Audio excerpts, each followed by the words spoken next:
नमस्कार। आइए सुनते हैं मुंशी प्रेमचंद जी के द्वारा लिखी हुई एक कहानी, काशी में आगमन। जब से ब्रजरानी का काव्य चंद्र उदय हुआ, तभी से उसके यहाँ सदैव महिलाओं का जमघट लगा रहता था। नगर में स्त्रियों की कई सभाएं थीं। उनके प्रबंध का सारा भार उसी को उठाना पड़ता था। इसके अतिरिक्त अन्य नगरों से भी बहुधा स्त्रियां उससे भेंट करने को आती रहती थीं। जो तीर्थ यात्रा करने के लिए काशी आता, वो विरजन से अवश्य मिलता। राजा धर्म सिंह ने उसकी कविताओं का सर्वांग सुंदर संग्रह प्रकाशित किया था। उस संग्रह ने उसके काव्य चमत्कार का डंका बजा दिया था। भारतवर्ष की ही कौन कहे, यूरोप और अमेरिका के प्रतिष्ठित कवियों ने उसे उनकी काव्य मनोहरता पर धन्यवाद दिया था। भारतवर्ष में एकाध ही कोई ऐसा रसिक मनुष्य रहा होगा जिसका पुस्तकालय उसकी पुस्तक से सुशोभित न होगा।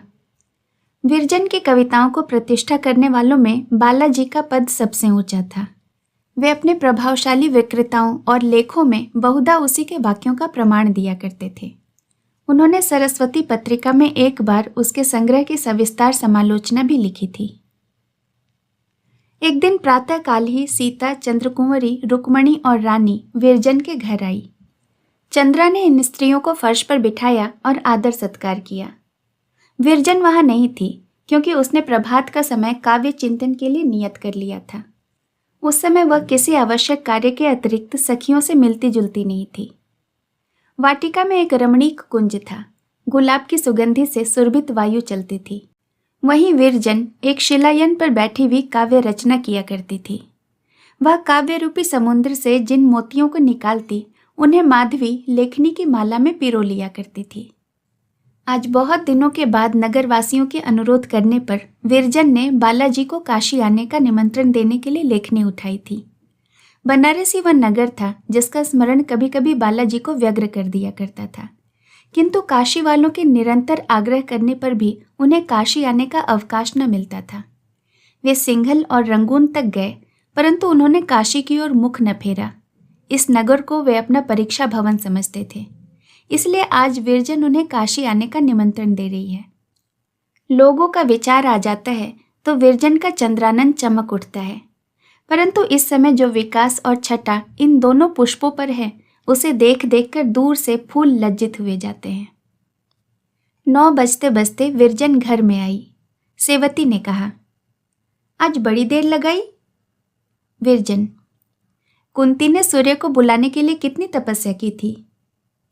सीता, बालाजी बड़े निष्ठुर हैं, मैं तो ऐसे मनुष्य से कभी ना बोलूं। रुक्मणी, जिसने सन्यास ले लिया है उसे घर बार से क्या नाता।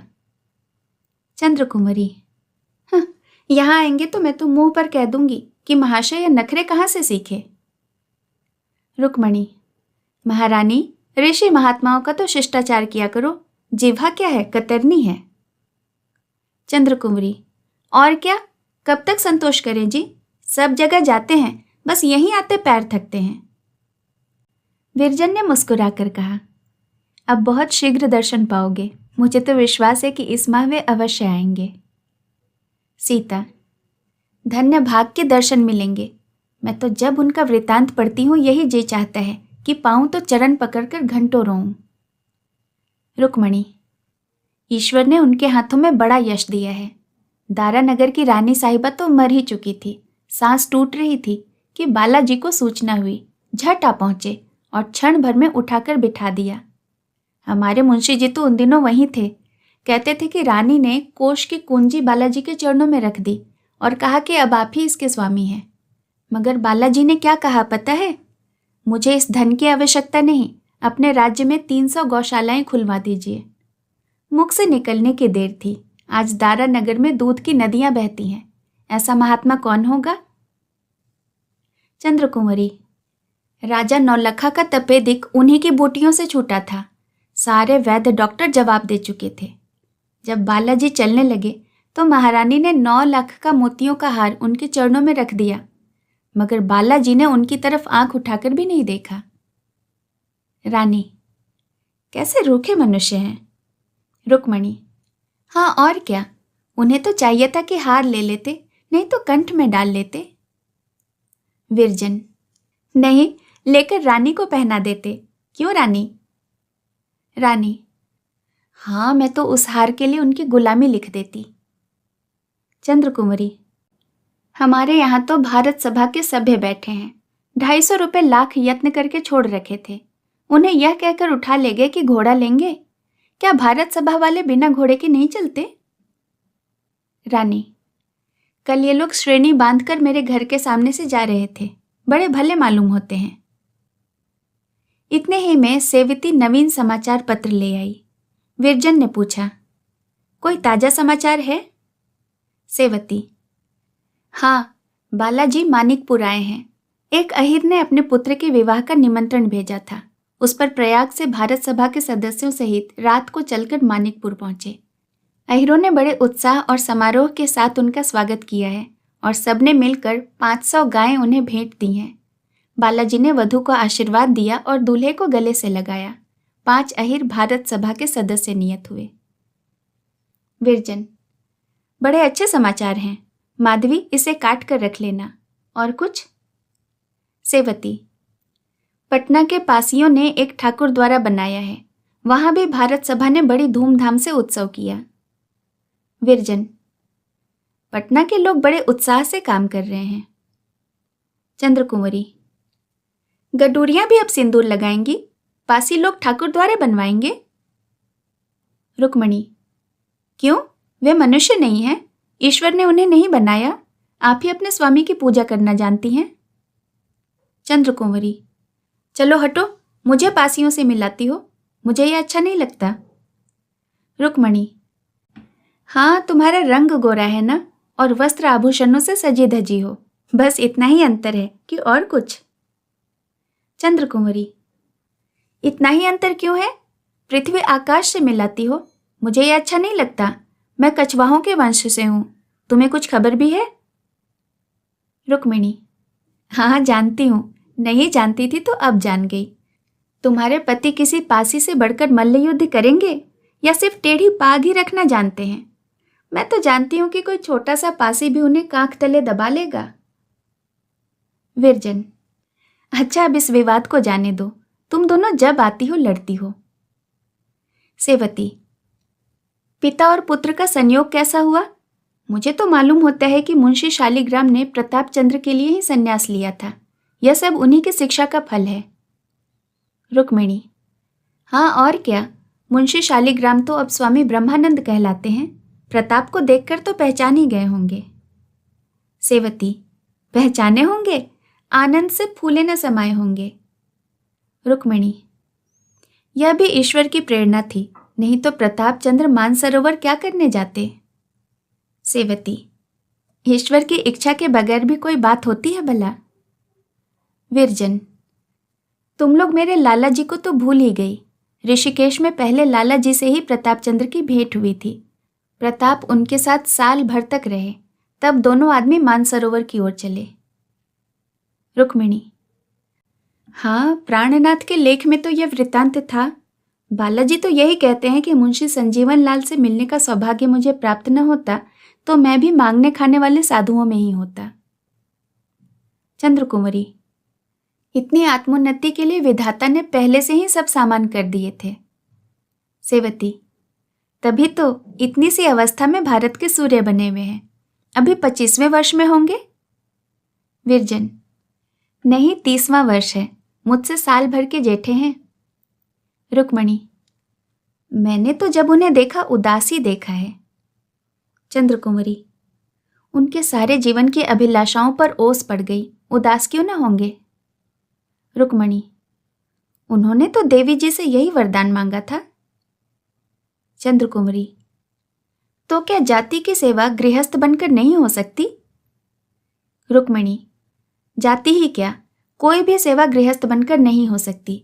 गृहस्थ केवल अपने बाल बच्चों की सेवा कर सकता है। चंद्रकुमारी, करने वाले सब करते हैं, न करने वालों के लिए 100 बहाने हैं। 1 मास और बीता। विरजन की नई कविता स्वागत का संदेशा लेकर बालाजी के पास पहुंची, परंतु यह प्रकट न हुआ कि उन्होंने निमंत्रण स्वीकार किया या नहीं। काशीवासी प्रतीक्षा करते करते थक गए। बालाजी प्रतिदिन दक्षिण की ओर बढ़ते चले जाते थे। निदान लोग निराश हो गए और सबसे अधिक निराशा विरजन को हुई। एक दिन जब किसी को ध्यान भी न था कि बालाजी आएंगे, प्राणनाथ ने आकर कहा, बहन लो प्रसन्न हो जाओ, आज बालाजी आ रहे हैं। विरजन कुछ लिख रही थी, हाथों से लेखनी छूट पड़ी। माधवी उठकर द्वार की ओर लपकी। प्राणनाथ ने हंसकर कहा, क्या अभी थोड़े ही आ गए हैं, इतनी उद्विग्न हुई जाती हो? माधवी, कब आएंगे? इधर से ही होकर जाएंगे ना? प्राणनाथ, ये तो नहीं ज्ञात कि किधर से जाएंगे। उन्हें आडंबर और धूमधाम से बड़ी घृणा है, इसीलिए पहले से आने की कोई तिथि नहीं नियत की है।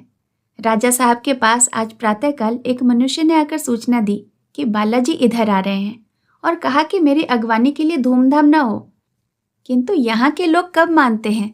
अगवानी तो होगी, समारोह के साथ सवारी भी निकलेगी और ऐसे कि इस नगर के इतिहास में स्मरणीय हो। चारों ओर आदमी छुटे हुए हैं, जो ही उन्हें आते देखेंगे लोग प्रत्येक मोहल्ले में टेलीफोन के द्वारा सूचना दे देंगे। कॉलेज और स्कूल के विद्यार्थी वर्दियां पहने झंडियां लिए हुए इंतजार में खड़े हैं।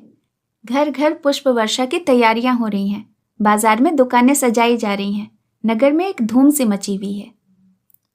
माधवी, इधर से जाएंगे तो हम रोक लेंगी। प्राणनाथ, हमने कोई तैयारी तो की नहीं, रोक क्या लेंगे? और यह भी तो ज्ञात नहीं कि किधर से जाएंगे। विरजन, आरती उतारने का तो प्रबंध करना ही होगा। प्राणनाथ, हाँ, इतना भी न होगा, मैं बाहर बिछावन आदि बिछवा देता हूँ। प्राणनाथ बाहर की तैयारियों में लगे। माधवी फूल चुनने लगी। विरजन ने चांदी का थाल भी धोकर स्वच्छ कर दिया। सेवती और चंद्रा भीतर की सारी वस्तुएं क्रमानुसार सजाने लगी। माधवी हर्ष के मारे फूली न समाती थी। बारंबार चौंक चौंक कर द्वार की ओर देखती कि कहीं आ तो नहीं गए। बारंबार कान लगाकर सुनती कि कहीं बाजे की ध्वनि तो नहीं आ रही है। हर्ष के मारे हृदय धड़क रहा था। फूल चुनती थी किंतु ध्यान दूसरी ओर था। हाथों में कितने ही बार कांटे चुभ गए। फूल के साथ कई शाखाएं मड़ोड़ डाली।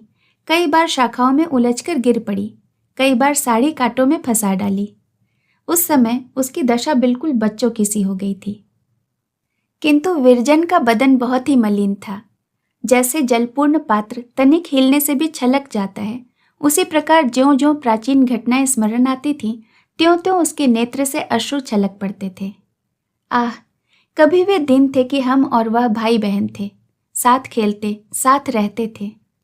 आज 14 वर्ष व्यतीत हो गए, उनका मुख देखने का भी सौभाग्य नहीं हुआ।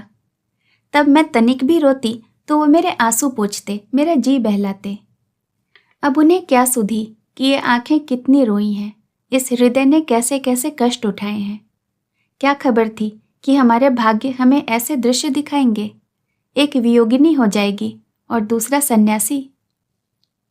अकस्मात माधवी को ध्यान आया कि सोमस को कदाचित बालाजी के आने की सूचना न हुई हो।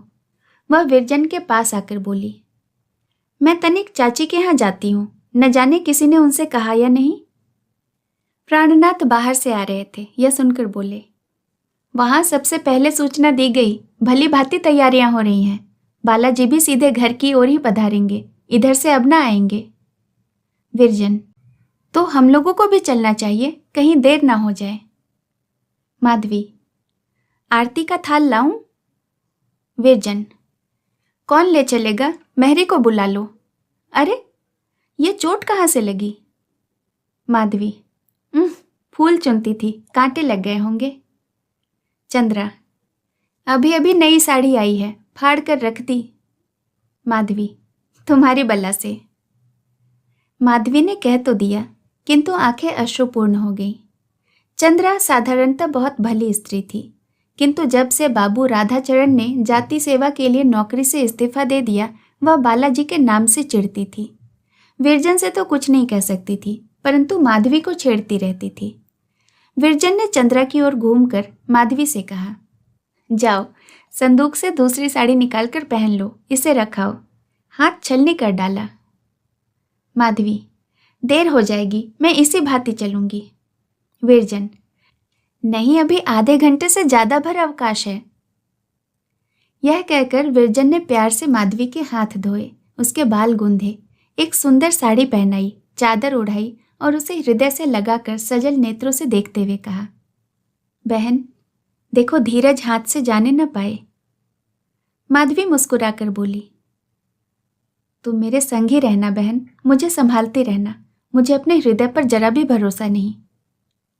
विरजन ताड़ गई कि आज प्रेम ने उन्मत्तता का पद ग्रहण किया है और कदाचित यही उसकी पराकाष्ठा है। हाँ, यह बावली बालू का महल बना रही है। माधवी थोड़ी देर बाद विरजन, सेवती, चंद्रा आदि कई स्त्रियों के साथ सुवाम के घर चली गई। वे वहां की तैयारियां देखकर चकित हो गईं। द्वार पे एक बहुत बड़ा सा चंदोवा बिछावन, शीशे और भांति भांति की सामग्रियां सुसज्जित रखी थीं। बधाई बज रही थी। बड़े बड़े टोकरों में मिठाइयां और मेवे रखे हुए थे। नगर के प्रतिष्ठित सभ्य उत्तमोत्तम वस्त्र पहने हुए स्वागत करने को खड़े थे। एक भी फिटन या गाड़ी नहीं दिखाई देती थी, क्योंकि बालाजी सर्वदा पैदल चला करते थे। बहुत से लोग गले में झोलियां डाले हुए दिखाई देते थे, जिनमें बालाजी पर समर्पण करने के लिए रुपए और पैसे भरे हुए थे। राजा धर्म सिंह के 5 लड़के रंगीन वस्त्र पहने, केसरिया पगड़ी बांधे, रेशमी झंडियां कमर में खोसे हुए बिगुल बजा रहे थे। जो ही लोगों की दृष्टि विरजन पर पड़ी, सहस्रों मस्तक शिष्टाचार के लिए झुक गए। जब ये देवियां भीतर गईं, तो वहां भी आंगन और दालान नवागत वधू की भांति सुसज्जित दिखे। सैकड़ों स्त्रियां मंगल गाने बैठी हुई थीं। पुष्पों की राशियां ठौर ठौर पड़ी थीं। सुवामा एक श्वेत साड़ी पहने संतोष और शांति की मूर्ति बनी हुई द्वार पर खड़ी थी। विरजन और माधवी को देखते ही सजल नयन हो गई। विरजन बोली, चाची, आज इस घर के भाग्य जाग गए। सुवामा ने रोक कर कहा, तुम्हारे कारण मुझे आज यह दिन देखने का सौभाग्य प्राप्त हुआ। ईश्वर तुम्हें इसका फल दे। दुखिया माता के अंतःकरण से यह आशीर्वाद निकला। एक माता के शाप ने राजा दशरथ को पुत्र शोक में मृत्यु का स्वाद चखाया था। क्या सुवामा का यह आशीर्वाद प्रभावहीन होगा? दोनों अभी इसी प्रकार बातें कर रही थीं कि घंटे और शंख की ध्वनि आने लगी। धूम मची कि बालाजी आ पहुंचे। स्त्रियों ने मंगलगान आरंभ किया। माधवी ने आरती का थाल ले लिया और मार्ग की ओर टकटकी बांधकर देखने लगी। कुछ ही काल में अद्वैत अंबरधारी नवयुवकों का समुदाय दिखाई पड़ा। भारत सभा के 100 सभ्य घोड़ों पर सवार चले आते थे। उनके पीछे अनगिनत मनुष्यों का झुंड था। सारा नगर टूट पड़ा। कंधे से कंधा छिला जाता था, मानो समुद्र की तरंगें बढ़ती चली आती हों। इस भीड़ में बालाजी का मुखचंद्र ऐसा दिखाई पड़ता था मानो मेघाच्छादित चंद्र उदय हुआ हो। ललाट पर अरुण चंदन का तिलक था और कंठ में एक गेरुए रंग की चादर पड़ी हुई थी। सुवामा द्वार पर खड़ी थी। जो ही बालाजी का स्वरूप उसे दिखाई दिया, धीरज हाथ से जाता रहा। द्वार से बाहर निकल आई और सिर झुकाए नेत्रों से मुक्ताहार गूंथती बालाजी की ओर चली। आज उसने अपना खोया हुआ लाल पाया है। वो उसे हृदय से लगाने के लिए उद्विग्न है। सुवामा को इस प्रकार आते देखकर सब लोग रुक गए। विदित होता था कि आकाश से कोई देवी उतर आई हो। चतुर्दिक सन्नाटा छा गया। बालाजी ने कई डग आगे बढ़कर माताजी को प्रणाम किया और उनके चरणों पर गिर पड़े।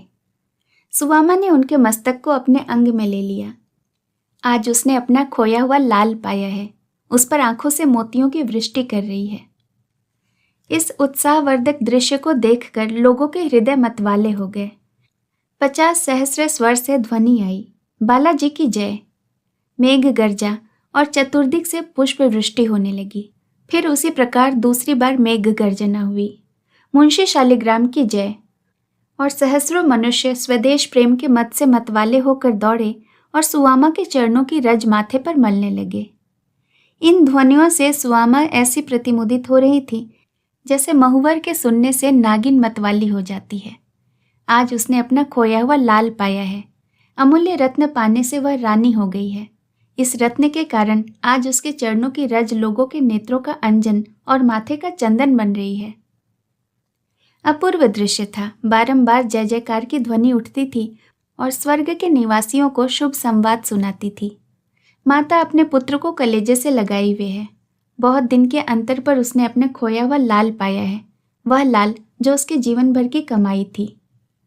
फूल चारों ओर से निछावर हो रहे हैं। स्वर्ण और रत्नों की वर्षा हो रही है। माता और पुत्र कमर तक पुष्पों के समुद्र में डूबे हैं। ऐसा प्रभावशाली दृश्य किसी नेत्रों ने देखा नहीं होगा। सुवामा बालाजी का हाथ पकड़े हुए घर की ओर चली। द्वार पर पहुंचते ही स्त्रियां मंगल गीत गाने लगी और माधवी स्वर्ण रचित थाल, दीप और पुष्पों से आरती करने लगी। विरजन ने फूलों की माला, जिसे माधवी ने अपने रक्त से रंजित किया था, उनके गले में डाल दी। बालाजी ने सजल नेत्रों से विरजन की ओर देखकर प्रणाम किया। माधवी को बालाजी के दर्शन की कितनी अभिलाषा थी, किंतु इस समय उसके नेत्र पृथ्वी की ओर झुके हुए हैं। वो बालाजी की ओर देख नहीं सकती। उसे भय है कि मेरे नेत्र हृदय के भेद को खोल देंगे। उनमें प्रेम रस भरा हुआ है। अब तक उसकी सबसे बड़ी अभिलाषा यही थी कि बालाजी का दर्शन पाऊं। आज प्रथम बार माधवी के हृदय में नई अभिलाषाएं उत्पन्न हुई। आज अभिलाषाओं ने सिर उठाया, मगर पूर्ण होने के लिए नहीं। आज अभिलाषा वाटिका में एक नवीन कली लगी है, मगर खिलने के लिए नहीं, वरन मुझे मिट्टी में मिला जाने के लिए। माधवी को कौन समझाए कि तू इन अभिलाषाओं को हृदय में उत्पन्न होने न दे। ये अभिलाषाएं तुझे बहुत रुलाएंगी। तेरा प्रेम काल्पनिक है। धन्यवाद।